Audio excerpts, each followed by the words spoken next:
Yo, it's Yerk, and today I'm going to show you how to use the new Down But Not Out device to make a self-revive perk that players can purchase, similar to the self-revive from Call of Duty. But I got a ton of you guys asking for this in my last video, but in case you guys didn't see that, let's see how this all works. As you can see, after we get knocked, since we have the self-revive perk, after just a few seconds, we're actually just going to get automatically rezzed and put back up. And that's exactly what I'm going to teach you how to make in this video, but let's hop right into it. The first thing we're going to need is, of course, going to be a vending machine.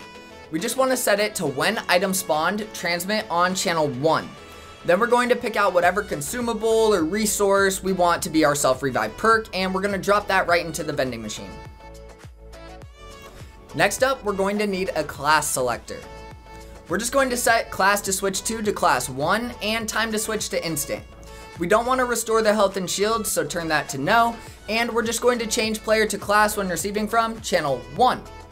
We actually are going to need 2 class selectors, so just copy this first one that we've already set up, and we're just going to change a few settings. We're going to change the class to switch to back to none, and then we're going to set the time to switch to 3 seconds. Then we're going to change the change player to class when receiving from setting to channel 4. Next up, we're going to need an attribute trigger.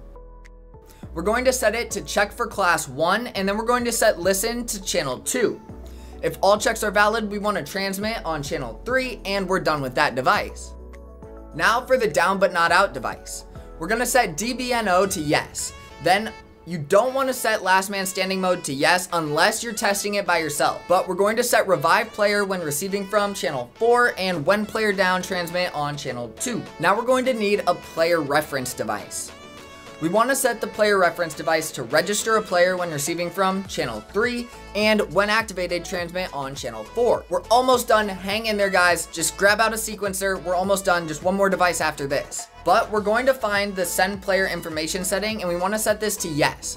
Then we want to start the sequence when receiving from channel 3, and we just need to take our player reference device and we want to set it inside of our music sequencer zone. When the sequencer hits the player reference device, that is when the player will be revived. So again, you guys can adjust the time it takes just by changing the tempo on the sequencer.